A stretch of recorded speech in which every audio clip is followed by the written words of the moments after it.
Shalom keluarga Gracia, senang sekali pada sore hari ini kita boleh kembali ada di dalam acara Mutiara Jiwa. Saya percaya acara Mutiara Jiwa boleh memberkati tiap-tiap kita. Setiap kebenaran firman Tuhan yang boleh kita dengar, yang boleh kita renungkan, itu boleh menjadi berkat bagi kita. Sebentar kita pun akan sama-sama mendengarkan dan merenungkan kebenaran firman Tuhan. Kiranya kebenaran firman Tuhan yang akan dibagikan pada sore hari ini boleh menjadi berkat bagi tiap-tiap kita. Tetapi sebelum kita mendengarkan bagian dari kebenaran firman Tuhan, mari kita sama-sama berdoa memohon pimpinan dan pertolongan Tuhan. Bapa, kami mengucap syukur untuk sore hari ini. Kami menyerahkan waktu ini sepenuhnya ke dalam tangan-Mu. Sebentar kami akan mendengarkan bagian dari kebenaran firman-Mu. Biarlah Engkau yang mengurapi tiap-tiap kami. Kami menyerahkan hati kami menyerahkan pikiran kami, sehingga setiap kebenaran firman Tuhan yang boleh kami dengar, itu boleh menjadi berkat bagi kami, menjadi kekuatan, menjadi pertolongan di dalam hidup kami. Kami menyerahkan waktu ini sepenuhnya ke dalam tangan-Mu. Hanya di dalam nama Tuhan kami Yesus Kristus kami mengucap syukur, kami berdoa. Amin. Keluarga Gracia, pada sore hari ini saya rindu untuk menyampaikan satu tema, yaitu pengenalan akan Tuhan memimpin kepada pengambilan keputusan yang benar. Yang pertama, setiap manusia memiliki pergumulannya sendiri. Setiap orang memiliki pergumulan. Ya, mungkin bukan hanya orang dewasa, bahkan anak-anak memiliki pergumulan. Tetapi mungkin di dalam kadar yang berbeda, di dalam persoalan yang berbeda. Ya, orang dewasa memiliki pergumulan yang lebih kompleks. Apakah itu di dalam kehidupan pribadi, di dalam kehidupan pekerjaan, di dalam kehidupan usaha, ya, keluarga. Ada pergumulan-pergumulan yang harus dihadapi.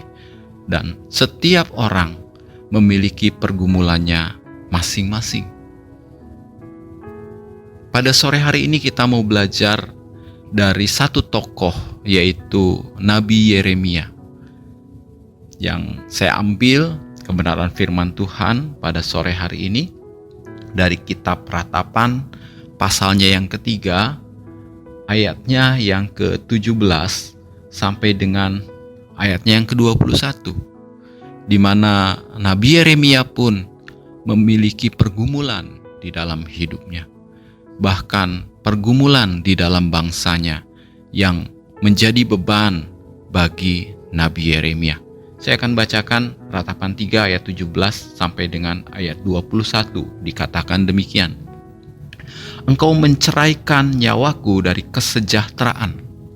Aku lupa akan kebahagiaan. Sangkaku hilang lenyaplah kemasyuranku dan harapanku kepada Tuhan. Ingatlah akan sengsaraku dan pengembaraanku, akan ipuh dan racun itu. Nabi Yeremia mengalami satu pergumulan yang begitu berat di dalam kehidupannya, sehingga dia mengatakan bahwa dia lupa akan kebahagiaan, hari-hari yang menggembirakan di dalam kehidupannya. Pada waktu ada pergumulan yang dihadapi, dia lupa akan hari-hari itu. Demikian juga mungkin dengan kehidupan kita. Ya, kita menghadapi pergumulan, kita menghadapi pencobaan, permasalahan di dalam hidup kita, sehingga pikiran kita hanya fokus kepada pergumulan itu. Kita bahkan mungkin melupakan masa-masa yang menyenangkan di dalam hidup kita. Mungkin kita sudah sulit untuk kembali tertawa, untuk kembali bergembira. Mengapa? Karena ada pergumulan yang menekan hidup kita. Demikian juga yang dialami oleh Nabi Yeremia.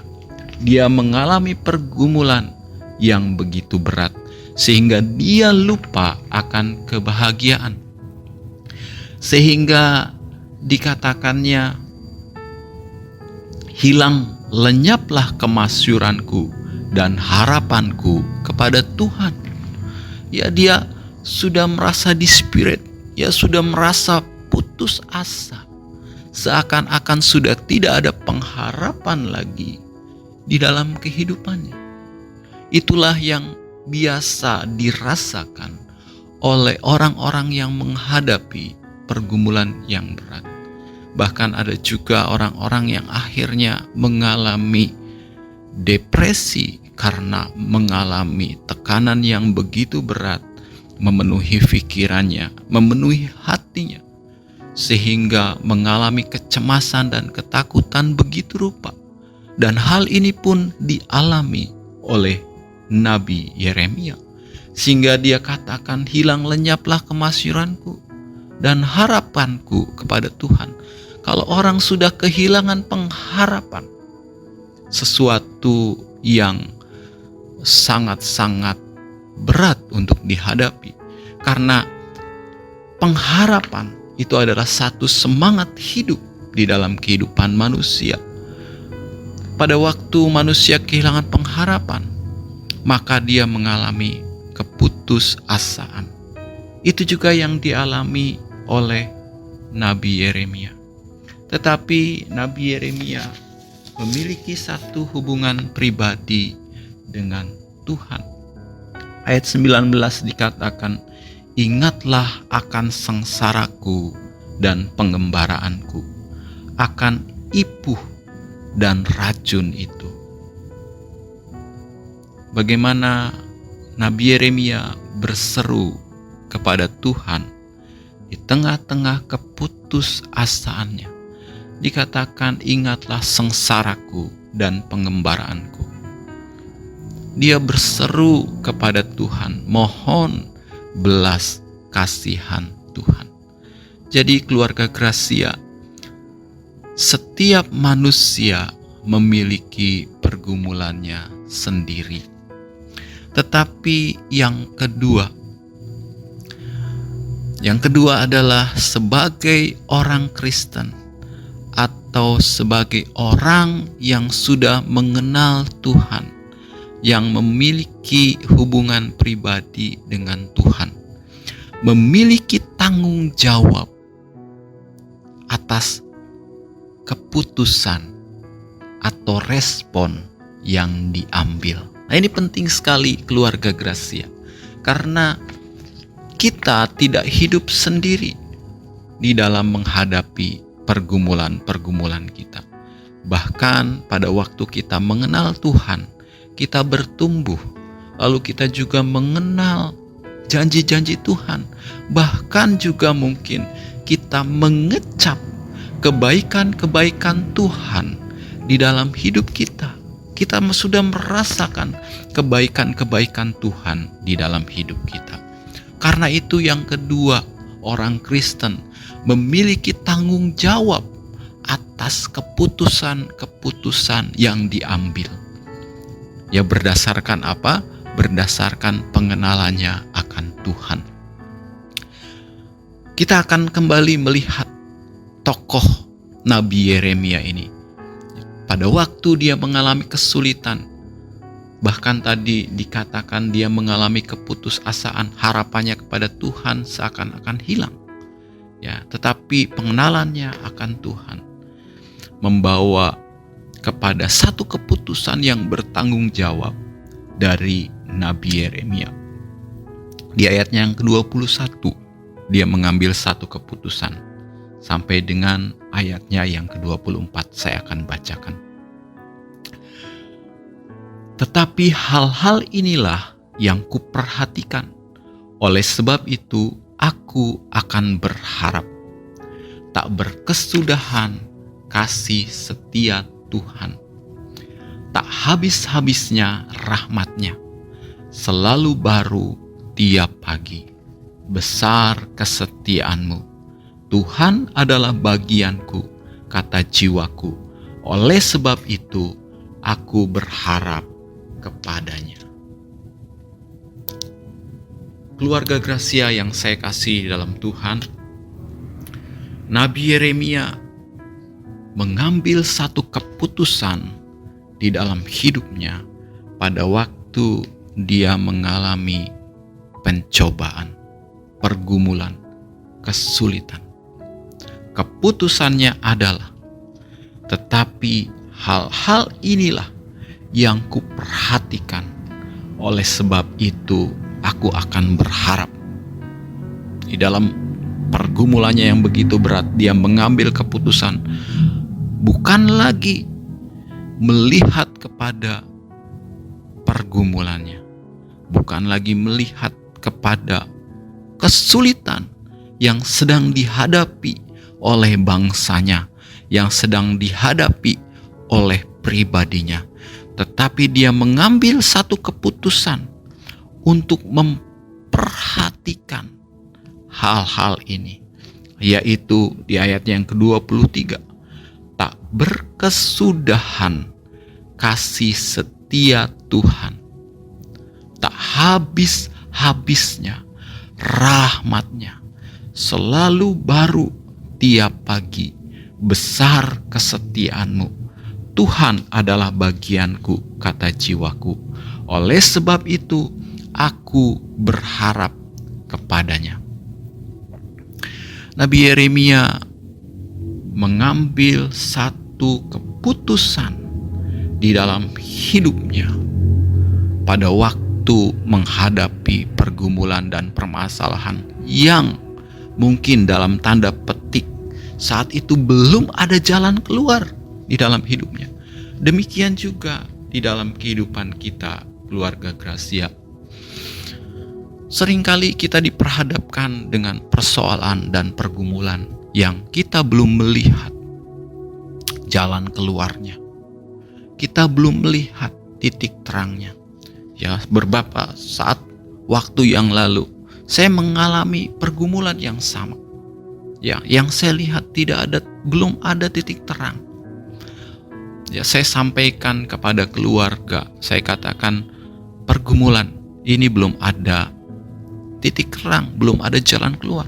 Yang kami lakukan bersama-sama berdoa dan percaya kepada janji Tuhan. Dan hal yang sama dilakukan, dikerjakan oleh Yeremia, di mana pada waktu dia mengalami pergumulan yang belum ada titik terang, dia tidak menjadi patah semangat, dia tidak menjadi putus asa, tetapi karena pengenalannya akan Tuhan, maka dia mengambil keputusan untuk tidak lagi memperhatikan atau fokus pandangan matanya hanya kepada persoalan dan pergumulan yang belum ada jalan keluarnya. Tetapi Nabi Yeremia mulai mengalihkan pandangannya kepada pribadi yang dapat memberikan jalan keluar atas setiap pergumulan dan persoalannya. Dia mengatakan, tetapi hal-hal inilah yang kuperhatikan, oleh sebab itu aku berharap. Tak berkesudahan kasih setia Tuhan, tak habis-habisnya rahmatnya. Karena pengenalannya akan Tuhan, karena pengalaman hidupnya dengan Tuhan, dia mengalami kasih setia Tuhan di sepanjang hidupnya. Maka pada waktu Nabi Yeremia menghadapi persoalan yang belum ada jalan keluarnya, dia mengambil keputusan untuk tidak tinggal terkungkung di dalam persoalannya, tetapi dia mulai mengalihkan pandangannya kepada kesetiaan Tuhan. Pengenalannya akan Tuhan membuat dia mengerti bahwa Tuhan adalah Tuhan yang setia, Tuhan yang tidak akan pernah meninggalkan, membiarkan dia sendirian di dalam menanggung pergumulan-pergumulan hidupnya. Pengenalannya akan Tuhan membangun satu pengertian di dalam pikirannya bahwa kasih setia Tuhan itu selalu ada di dalam hidupnya, yang membuat harapannya tumbuh kembali, yang membuat harapannya muncul kembali, timbul kembali, karena dia mengingat akan kasih setia Tuhan. Tak berkesudahan kasih setia Tuhan. Oh, tak habis-habisnya rahmatnya. Selalu baru tiap pagi, besar kesetiaanmu. Pada waktu Nabi Yeremia mengambil keputusan ini, saya percaya walaupun belum ada titik terang atas persoalan dan pergumulannya, tetapi hatinya saya percaya mulai dipenuhi dengan damai sejahtera. Bahkan sukacita, kegembiraan yang tadi hilang mulai kembali dipulihkan. Kenapa? Karena pandangan matanya sudah beralih dari persoalan atau pergumulan yang belum ada jalan keluarnya kepada Sang Pemberi jalan keluar, yang setia, yaitu Tuhan. Hanya Tuhan yang dapat memberi kita ketenangan dan kekuatan di masa-masa yang sukar, di masa-masa yang sulit. Yeremia karena pengenalannya akan Tuhan, dia mengambil satu keputusan yang tepat di dalam kehidupannya. Ayat 24 dikatakan, Tuhan adalah bagianku, kata jiwaku. Oleh sebab itu aku berharap kepadanya. Pengenalan akan Tuhan dari Nabi Yeremia memberikan keputusan yang tepat di dalam hidupnya. Jadi yang pertama, keluarga Gracia, bahwa setiap manusia memiliki pergumulannya sendiri. Ya, besar, kecil, single, sudah berkeluarga, ya, memiliki pergumulannya sendiri. Tetapi kita sebagai orang Kristen memiliki tanggung jawab atas setiap keputusan yang kita ambil. Dan yang ketiga, keluarga Gracia, hubungan pribadi kita dengan Tuhan berpengaruh besar kepada keputusan yang kita ambil. Karena itu kita sebagai orang-orang yang percaya, kita bertumbuh di dalam pengenalan dan takut akan Tuhan. Maka pada waktu kita bertumbuh di dalam pengenalan dan takut akan Tuhan, itu akan mempengaruhi keputusan-keputusan yang kita ambil di dalam hidup kita. Jikalau kita tidak memiliki hubungan pribadi yang intim dengan Tuhan, maka keputusan-keputusan yang kita ambil pun tidak akan berdasarkan dari setiap kebenaran firman Tuhan yang kita terima di dalam hidup kita. Tetapi kalau kita membangun hubungan pribadi dengan Tuhan, tidak hanya di saat masa-masa yang sukar atau masa-masa yang sulit, tetapi kita mau membangun hubungan itu terus-menerus, maka keputusan-keputusan yang kita ambil di masa-masa yang sukar itu akan dipengaruhi oleh hubungan pribadi kita dengan Tuhan.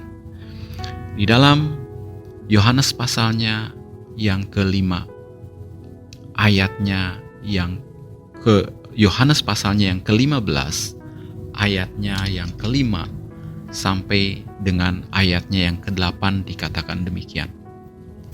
Akulah pokok anggur dan kamulah ranting-rantingnya. Barang siapa tinggal di dalam aku dan aku di dalam dia, ia berbuah banyak. Sebab di luar aku, kamu tidak dapat berbuat apa-apa. Barang siapa tidak tinggal di dalam aku, ia dibuang keluar seperti ranting dan menjadi kering. Kemudian dikumpulkan orang dan dicampakkan ke dalam api lalu dibakar. Jikalau kamu tinggal di dalam aku dan firman-Ku tinggal di dalam kamu, mintalah apa saja yang kamu kehendaki dan kamu akan menerimanya. Dalam hal inilah Bapa-Ku dipermuliakan, yaitu jika kamu berbuah banyak. Dengan demikian, kamu adalah murid-murid-Ku. Hubungan pribadi kita dengan Tuhan berpengaruh besar pada keputusan yang kita ambil. Tuhan Yesus sendiri mengatakan bahwa akulah pokok anggur dan kamulah rantingnya. Kalau kita adalah ranting, maka kita harus menempel pada pokok anggur. Untuk apa? Untuk kita mendapatkan aliran makanan. Ya, supaya kita menjadi sehat di dalam Tuhan. Tidak menjadi kering. Ya, ada berapa banyak orang-orang yang mengenal Tuhan tetapi mengalami kekosongan, tetap mengalami kekosongan di dalam hatinya, mengalami kekeringan, ya, mengalami seakan-akan hidupnya tidak berarti. Apa yang harus dilakukan? Yang harus dilakukan adalah kembali, ya, mengecek hidupnya. Apakah saya menempel pada pokok anggur? Apakah saya memiliki hubungan pribadi dengan Tuhan? Atau saya hanya memiliki hubungan pribadi dengan Tuhan dalam tanda kutip pada waktu saya ada di dalam satu persekutuan, ada di dalam gereja, ya, ada di dalam komsel, dalam satu ibadah, baru merasakan, ya, bagaimana hubungan pribadi dengan Tuhan. Tetapi di luar itu kita tidak memiliki hubungan pribadi, kita tidak melekat kepada Tuhan. Sedangkan Yohanes pasal 15 ayat yang kelima, ya, mengatakan bahwa Tuhan Yesus itu adalah pokok anggur dan kita ranting. Karena itu kita harus senantiasa menempel pada pokok anggur. Karena kalau kita tidak menempel pada pokok anggur, yang akan kita rasakan adalah kekeringan. Yang kita akan rasakan kekosongan. Ya, kita akan mengalami tidak mengalami sukacita yang berasal daripada Tuhan. Barang siapa tinggal di dalam aku dan aku di dalam dia, ia berbuah banyak. Sebab di luar aku, kamu tidak dapat berbuat apa-apa. Pada waktu kita menempel pada pokok anggur, maka kita bisa berbuah, menghasilkan buah di dalam kehidupan kita. Terutama buah di dalam karakter-karakter kita. Tetapi kalau kita tidak menempel pada pokok anggur, kita tidak akan bisa berbuah. Bahkan dikatakan, di luar aku, kamu tidak dapat berbuat apa-apa. Ya, pada waktu kita menghadapi pergumulan di dalam hidup kita, kita tidak dapat berbuat apa-apa. Kita tidak mungkin keputusan yang kita ambil, ya, bukan berdasarkan keputusan yang dari Tuhan, tetapi berdasarkan apa yang kita lihat baik, apa yang kita lihat cepat dapat menolong, dapat memberikan jalan keluar, tetapi bukan berasal dari Tuhan.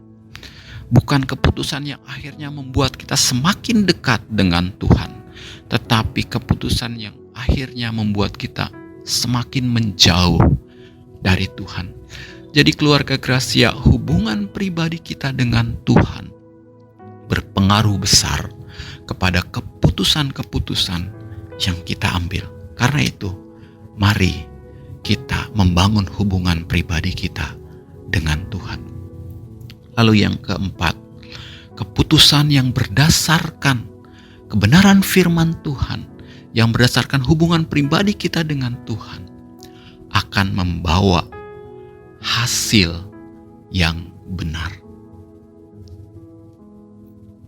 Ada berapa banyak keputusan-keputusan kita yang kita ambil, tetapi akhirnya atau ujungnya kita merasa bahwa keputusan yang kita ambil itu adalah keputusan yang salah, keputusan yang tidak tepat. Karena kita ambil berdasarkan pemikiran kita, berdasarkan logika kita, atau bahkan mungkin berdasarkan saran-saran dari orang lain. Ya, belum tentu orang lain menyarankan sesuai dengan kebenaran firman Tuhan. Ya, tetapi kalau kita mengambil keputusan berdasarkan kebenaran firman Tuhan, berdasarkan hubungan pribadi kita dengan Tuhan, saya percaya bahwa keputusan yang kita ambil adalah keputusan yang membawa hasil yang benar, yang mendatangkan damai sejahtera. Mungkin pada waktu kita ambil keputusan itu, kita belum bisa lihat solusinya, tetapi kita mengerjakannya, kita beroleh kekuatan, kita beroleh damai sejahtera pada waktu ambil keputusan itu, dan pada waktu menjalaninya kita beroleh kekuatan, kita bergantung, berharap kepada Tuhan. Sama seperti yang diambil, keputusan yang diambil oleh Nabi Yeremia. Ya, dia memutuskan untuk tidak tinggal di dalam pergumulannya atau terkungkung pikirannya di dalam pergumulannya, tetapi dia mulai mengalihkan pandangan matanya untuk memperhatikan kasih setia Tuhan, kepada rahmat Tuhan yang tidak pernah habis di dalam kehidupannya. Bahkan dia mengambil Tuhan sebagai bagian dari hidupnya. Saya percaya pada waktu keputusan itu diambil berdasarkan hubungan pribadi kita dengan Tuhan, berdasarkan janji-janji Tuhan di dalam hidup kita, kita akan merasakan kekuatan, damai sejahtera, sukacita, pertolongan Tuhan di dalam hidup kita. Karena itu keluarga Gracia yang saya kasih dalam Tuhan, mari kita bangun hubungan pribadi kita dengan Tuhan, sehingga pada waktu kita mengambil keputusan-keputusan di dalam hidup kita, dalam bidang apapun, dalam perkara apapun, kita dapat mengambilnya dengan keputusan-keputusan yang tepat, yang berasal daripada Tuhan. Amin. Baik keluarga Gracia yang saya kasih dalam Tuhan, mari kita berdoa mengucap syukur untuk kebenaran firman Tuhan yang boleh kita dengar pada sore hari ini. Bapa, kami mengucap syukur untuk kebenaran firman Tuhan yang boleh kami dengar pada sore hari ini.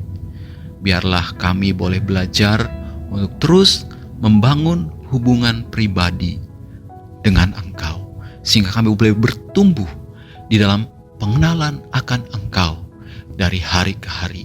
Kami boleh merasakan kebaikan-kebaikan-Mu, kasih setia Tuhan di dalam hidup kami. Kami boleh mengenal pribadi-Mu, sehingga pada waktu kami mengalami kesulitan, mengalami pergumulan, atau bahkan harus ada keputusan-keputusan yang harus kami ambil di dalam hidup kami, kami tidak mengambil keputusan karena pikiran kami sendiri, karena saran daripada orang lain, tetapi kami boleh mengambil keputusan berdasarkan kebenaran firman-Mu, berdasarkan pengenalan kami akan Engkau. Dan kami percaya pada waktu kami mengambil keputusan berdasarkan kebenaran firman dan pengenalan kami akan Engkau, maka kami mengambil keputusan-keputusan yang tepat di dalam perjalanannya. kami akan memperoleh kekuatan, penghiburan, sukacita, damai sejahtera, dan pertolongan-Mu. Terima kasih Bapa untuk sore hari ini. Kami berdoa hanya dalam satu nama, Tuhan kami Yesus Kristus, yang sudah menjadi Tuhan dan Juru Selamat kami yang hidup. Amin.